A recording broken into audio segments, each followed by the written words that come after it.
Hey there, Toonami faithful, and welcome back aboard Toonami Absolution, where we talk about the shows that made us us and the shows that made you you. Spooky edition. Once again, we are your hosts. My name is Alex. I'm Sam. And I'm John. Perfect Blue. Sam, this was your choice. Sure was. Fun fact. Perfect Blue did not air on Toonami, but I feel like it's of an era where it could have. Like Redline or like Memories, which also has a story written by Satoshi Kon. Um, yeah, for me, it's one of my favorite anime movies. It's up there. Is this your favorite Satoshi Kon movie? Is it Paprika? Ooh. Ooh, I prefer The Paprika, Godfathers? but I Right. will I will agree that Perfect Blue is the better film. Paprika just visually appeals more to my sensibilities. Perfect Blue this, is better though. in a weird way, how this ties into Helsing when we were talking about it. Studio Madhouse also did this movie. Sure Yes. did. Yeah. Yeah. Also Tokyo Godfathers, that's a good one. But Yeah, Tokyo Godfathers is very good. I love um Tokyo Godfathers, but that's not this. no, it's not. Yeah, revisiting the movie, I realized why it never aired on Toonami. Because as a revisit before I jump back into it, I was like, oh, that's right. It's like the closest that like anime gets to Giallo cinema. Cool. Let's get into this. And I was like, oh, that's right. There's like a there's a lot of like sexual assault and simulated sexual assault in this uh movie. Like And a full lot of it. frontal nudity. And full frontal nudity. But there's also J-pop. Yay! There's also J-pop. I just want to bring up a really funny thing about this film to me is that the production of it's really weird. So it's based on a novel by Yoshihiko Takeuchi, but Kon famously hated the novel because the novel is just a straight up idol has a stalker who wants to stab her through the heart kind of thing. Yeah. But basically, Kon went to him like, "I would like to do this film, but I will do it on the case I get to rewrite everything." And the author was like, "As long as there's an idol in it as a horror film, go for it." Yeah. Because Yeah. originally this was meant to be an OVA as well, which is why you get the structure it has. Didn't get on to sort of being a film till very late in development. So it's a really interesting because yeah, originally the plan from Madhouse was I can't remember Madhouse didn't have a plan for this film, but they saw Con's work, JoJo's Bizarre Adventure, and were Yeah. like, "Hey, do you want to direct a film?" And he was like, "Yeah, sure. Well, it's this. Well, I don't like it, but I'm going to do it because how often do people come to you and say, "Do you want to direct a film?" Yeah, and then he ended up rewriting the entire thing. There is something a little JoJo about some of the character designs, especially Mame, I the stalker guy. love Con's characters in everything he's done. They are he hits that weird like middle ground is where everyone looks really realistic but still slightly stylized. Yeah. I love one of my favorite shots in the entire movie is that shot very early on when you see the crowd of the idol performance, how Mhm. realistically weathered everybody looks. Like it Yeah. really does feel the camera could hook onto any one of those and we could start following them because they just look like people you would bump into if you're walking around 1990s Japan. Yes. I think it kind of captures that era pretty well. It's just this is what I love about Perfect Blue is it just kind of oozes that with that kind of neo-noir atmosphere. Um, I think my favorite shot, which isn't a peaceful shot at all, is when Murano, the photographer, gets killed. It's the most brutal death in Oh, the Yeah. gets killed in his apartment, and it's on the all the like home video releases of it of not Mima, but we think it is coming coming down on him with like the screwdriver. Yeah, it's a wild scene. yeah, we should if you haven't. I No, go ahead. Oh, go ahead. I'll say we should No, no, probably no. explain, You explain the finish that, plot if and you I'm. haven't seen this. This is basically about Mima. She is an idol who works for a band called Cham. Decides I want to be an actress, but very quickly starts to realize there is someone writing a blog about her, which is worryingly accurate, and she starts to doubt what is real and what is fake. Because I like this film so much, I'm going to very deliberately avoid telling you much details beyond that. But that's the context you need because you should go and watch this film. Yeah, and then This, people die. this, That's the big thing. Oh, there's a lot of death, a lot of death. yeah. This is a this.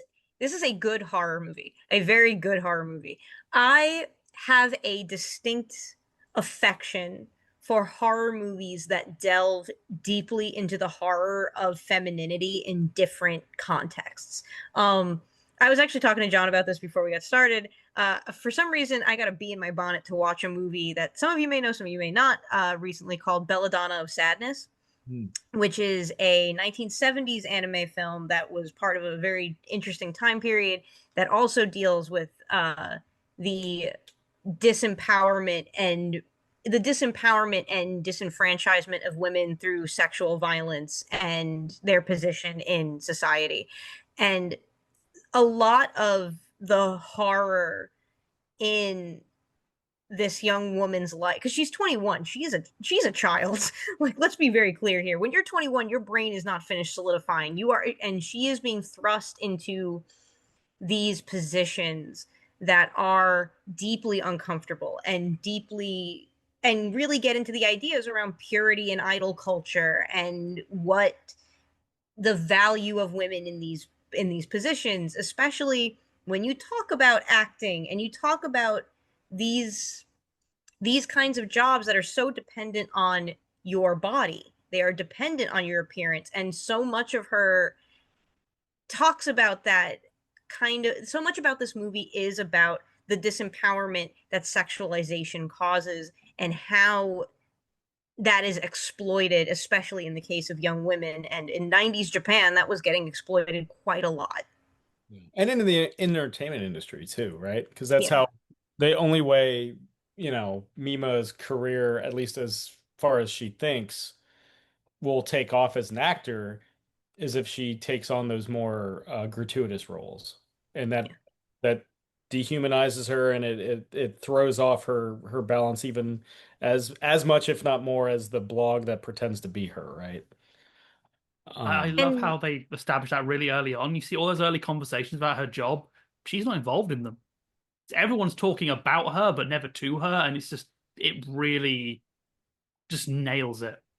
just to like kind of bring it back to Belladonna of Sadness, because both of these movies have graphic depictions of sexual assault. Like, both of those movies have it. That is kind of at the core of both of these movies. The difference that I think is very striking between Belladonna of Sadness and this, not just because they're two very different movies, is that the sexual assault in Belladonna of Sadness is done in a very surreal way that underscores the horror without being exploitative of the main character, which is very interesting considering where that film comes from.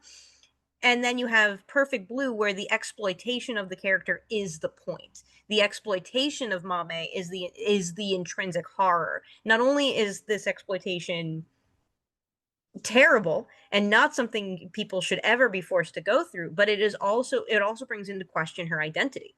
And that is something that I think a lot of young women, no matter what industry they are in, go through, is that question of identity, that sense of imposter syndrome that we see with her, that sense of my that sense of my body is the only thing that is keeping me marketable. And then you compare Mame against Rumi and how their bodies have been exploited over time. And it's very interesting, and it's very deep, and it is very uncomfortable.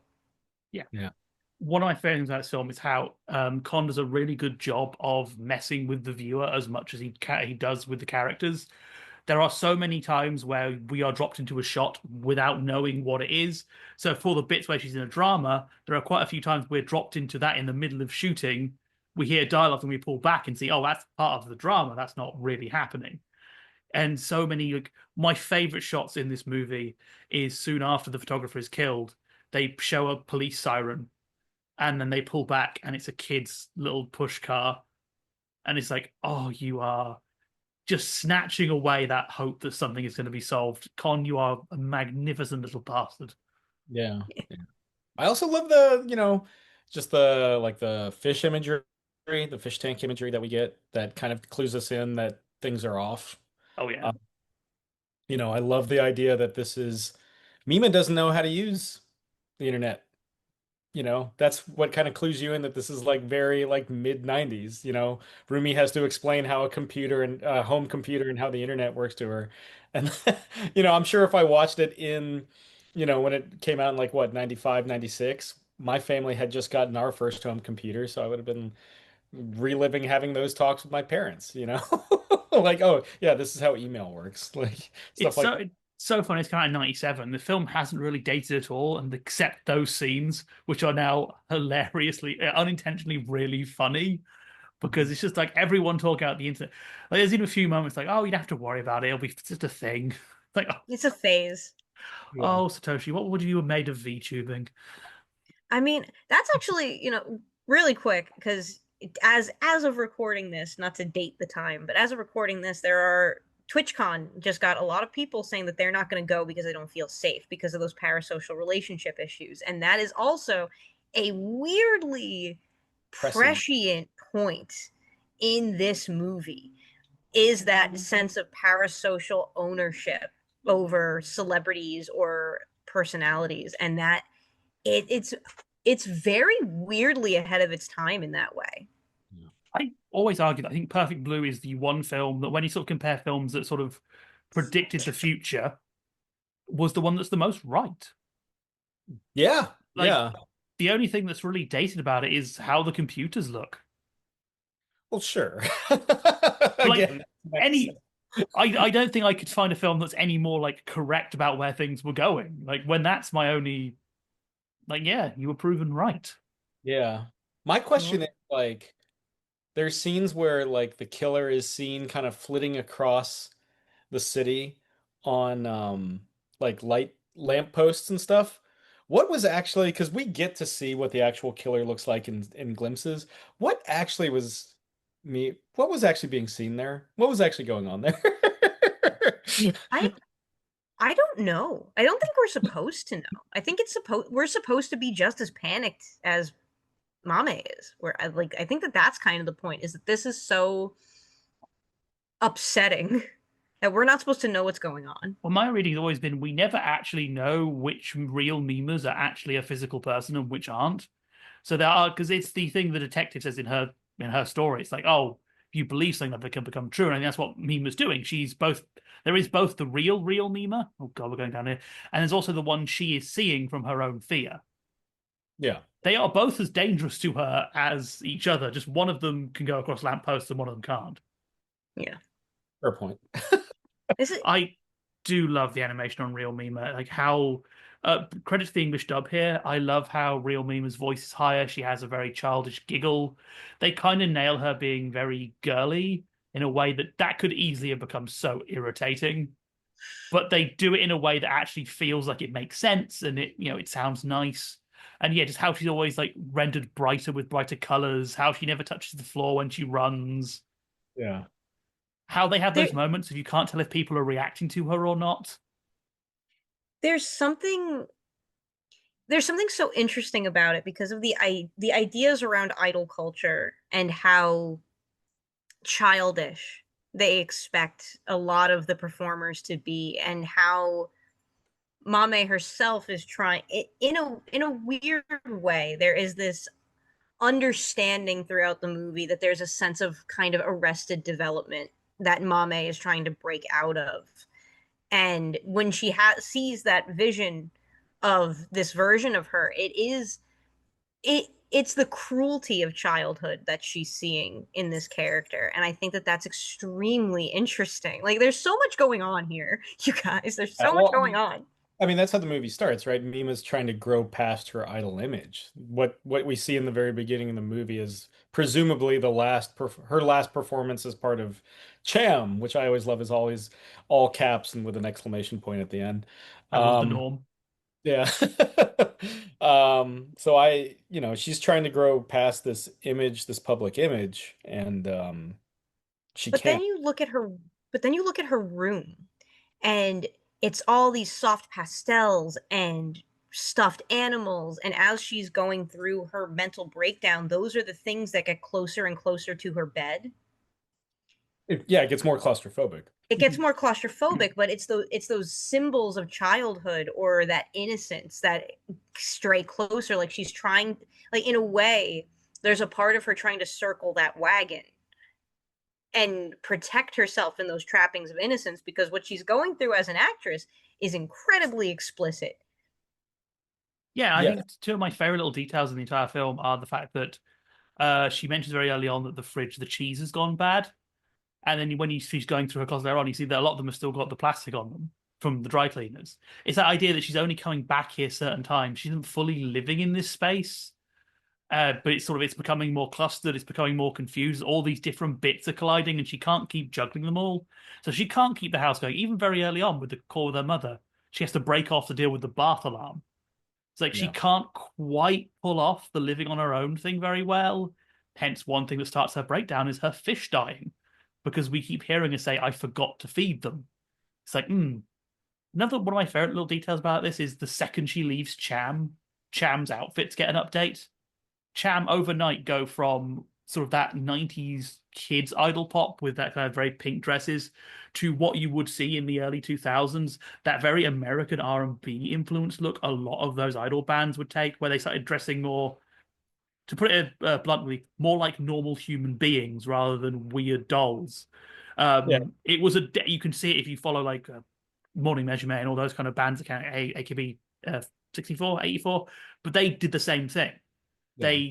There was that period in 2000. I like the fact that Cham, at the second she leaves, immediately makes that jump and becomes more successful for it. Yeah. Two fun anecdotes I can say and couldn't have said this time last week. So I just came back from Japan, and Japan had just Tokyo had just finished wrapped Tokyo Idol Fest. So I would see all these ads for bands that looked or girl groups that looked very much like Cham still in the year of our Lord 2025. I was like, oh God. Like I had just watched Perfect Blue before leaving. I was just like, okay, all right. And while I was at the Tower Records in Shibuya, they had a new deluxe vinyl edition of this soundtrack, and I was like, That's maybe cool. yeah. I didn't This Did you get it. get it? I didn't get it. this soundtrack is so good. It's so good. The stabbing music is brilliant. It's Yeah. so brilliant. It's a shame it's the soundtrack to a stabbing, because it would be really. It's such a good piece.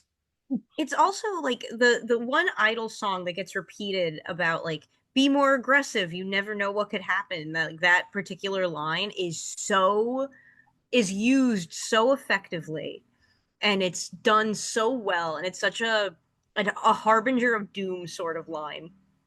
Oh yeah, it's there's a I think it has a dark comedy about it, and like lines like that really make sense, because what happens immediately after we hear that line? Real Mima gets more aggressive, and what happens? Everything falls apart.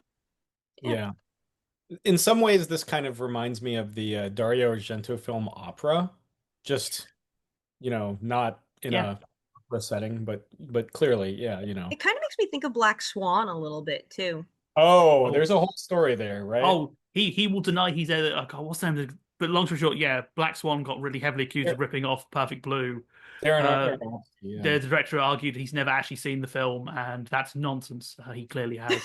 Yeah, that's It's bullshit, Darren Aronofsky. Yeah, it's Aronofsky, we're calling I you out. famously Con was upset about it, if I recall. Like Con was Really? specifically. I mean, Which would have been one of the last things Khan would have done. yeah. Well, I mean, to be fair, if you, I struggle about Con without getting really sad, because like I always imagine, like, man, with 5 more years, what that guy could have done. He was one of the best of us and didn't deserve what he got. Um, but yeah, he was struggling to make that last film with us, much like David Lynch in his last days. He was struggling for funding when Yeah. he's great, and then all this crap gets made that rips you off. It's like, well, don't blame me for being annoyed. Yeah, yeah. Like, No, I don't jeez. blame Khan at all. I mean, I could go on for this isn't the Darren Aronofsky podcast, though. I'm not going to go This complain is about not the Darren Darren Be a Aronofsky. very Aronofsky podcast. short podcast. There's not very much to talk about. Yeah. Yeah, there's not a lot to talk about with you, Aronofsky. Yeah, we're going to talk about But Noah, your greatest movie. Oh, yeah. I think what gives me Argento vibes is the plot of Double Bite. Because they do the thing of the killer wanted to become a woman, which is I will say is a horrible transphobic trope. but it Yeah. runs through Italian crime drama from about 1953 to about 1996. That's pretty much every other Italian crime drama, to the point there's a Tilda Swinton movie where she just rips into the concept. It's I very mean, good. that's also part of like Silence of the Lambs. Yeah. Like it it it is a very not cool trope, guys. Like we gotta put this away. But it Like, it does date them again. It gives that sense of time and place in this film, yeah. Yeah. which I It's really like. also it also feels like what's that De Palma movie? Dress to Kill with Michael That. Caine. Yeah, That's it. Sorry, it's That for those of you who don't know, for the he audio folk. decided to he decided to break in. yeah. The real cat arrived. Yeah. But is it The actually a real cat? this is actually a cat. But yeah, the Uh, it is a great movie. It is a hard watch. So really quick, I tend to watch a lot of our stuff on the subway, and I had forgotten Oh, about the scene in Perfect Blue, and I had that moment of like, oh God, please don't have anybody sitting next to me looking at my. I turned down the brightness. Like I had this moment of like, oh fuck, it's art. it's yeah. art. Don't look away. Look Don't look away. closer. Don't look. Oh, Like, I will say one of my favorite experiences. I've seen Perfect Blue in cinemas a couple of times Oh, because of nice. I've never done local that. art hazards, and it's always fascinating to see. Who's never seen it? Yeah, because there is that moment where you get a couple of those. The sexual assault scene, the first one, you just see the look of people on people's faces, something like, "Oh my, oh dear!" Like you see the room drop in a way that you don't get with many films. Like it hits. Yeah, I just thought this was a slasher movie. It's like, there's other stuff. There's some slashing in it, but you've got to get through some other stuff first. There's yeah, honestly not a there's honest frankly there's not a lot of slash.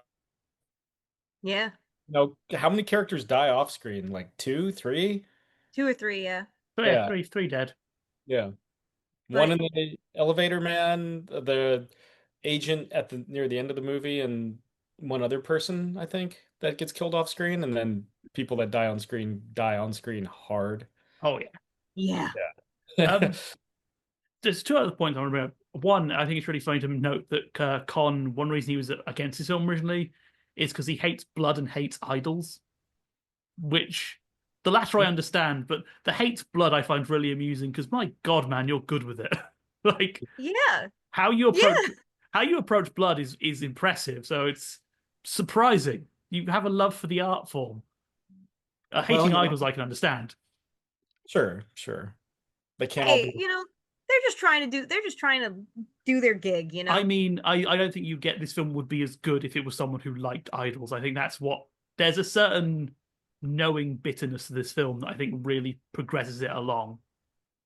Yes, what's his name? Me Mania or our obsessive fan. I think there's a lot of stuff projected on him that's Khan's commentary on J-pop and girl groups as a whole. Yeah, idol culture and celebrity cultures, even internet culture, there's a lot of him there. Yeah, it like I said earlier when we were talking about how prescient a lot of this movie is. Like anybody who's been on Twitter for more than 5 minutes, like, just for Knights of It's- Guinevere, like Knights of Guinevere just dropped, right? Like just as a very close modern day example. The amount of people who were immediately pissed off at the creator of Knights of Guinevere because the way that they did things didn't fit what they wanted, and they didn't like this and they didn't like that, to the like it it's so insane how prescient that moment is when he thinks he's talking to Mame.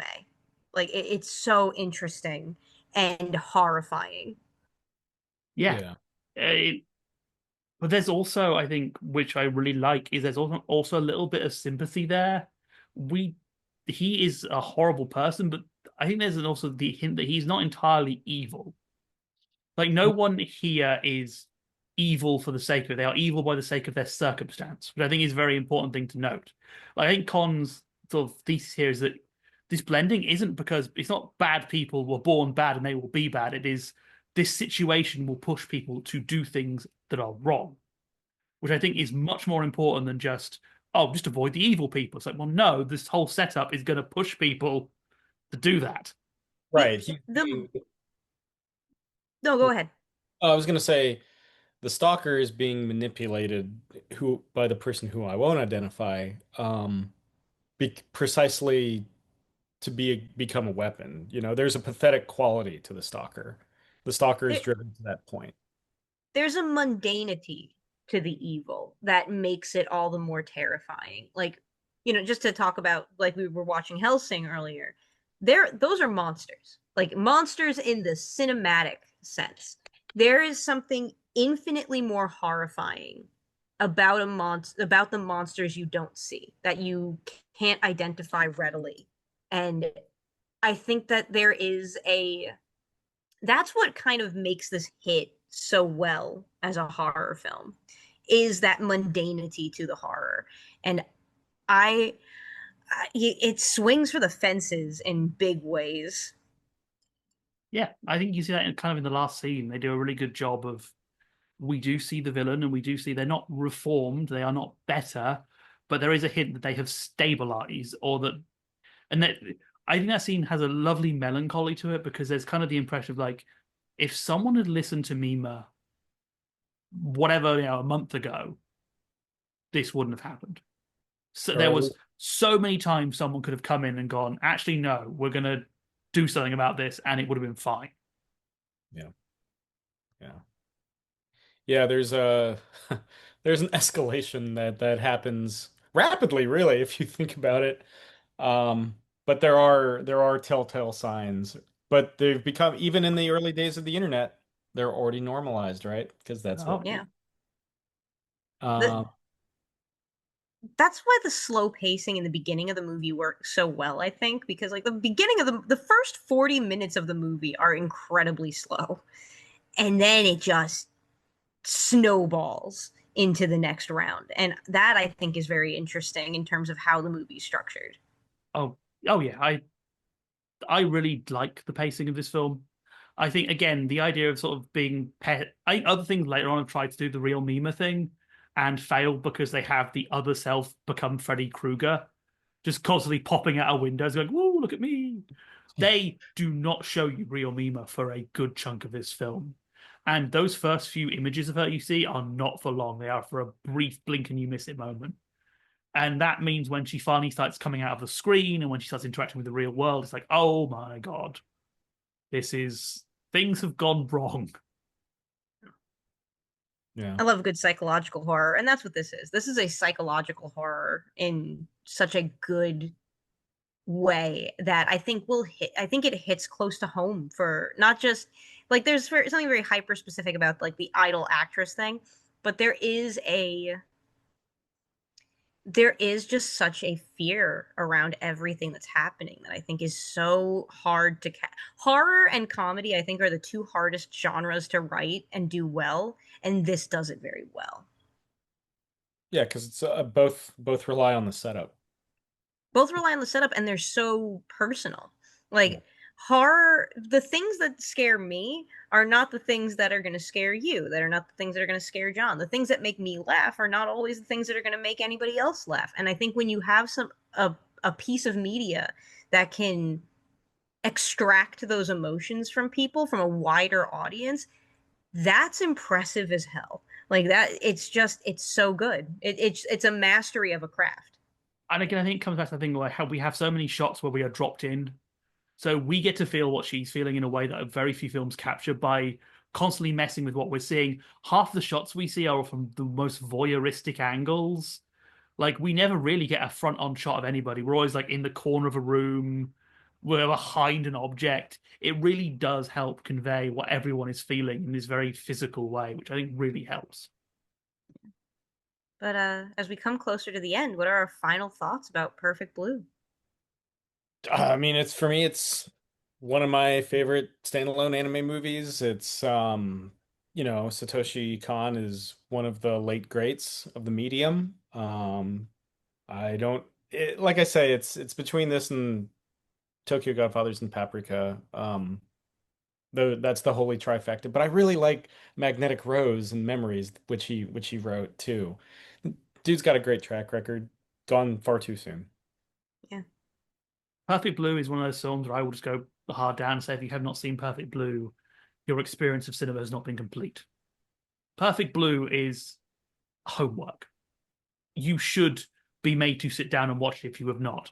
I wouldn't be intimidated by it. It's even despite it being quite deep and with a lot of layers and symbolism, it's a preppy, speedy watch. Has a lot of good, intense action. Yeah. Uh, just watch it. There's a restoration coming out soon on Blu-ray. It's on streaming. It pops up in cinemas every now and again. You have every chance in the world to watch this. Take a couple of friends. Have an evening of culture. Improve yourself. And then fear at the state of the internet. Yeah. Also, it's already the home video remaster is already out. It's a 4K. You can get it through Shout Factory. You can. We are not sponsored by Shot Factory. But if you're interested, I But need Shout those last Factory- 50 Mystery Science Theater DVDs. give us a call. But yeah, like I'm just gonna echo what the two of you said. Like this is a movie that if you like movies, if you are interested in film, you should watch it. If you are interested in horror, you should watch it. It can be a hard watch in certain places, but oftentimes it's those difficulties that makes it worth it, and it brings you along on the journey. And I am being informed by my co-hosts that we are pulling into our final destination. That's right, we are about to disembark from Toonami Absolution.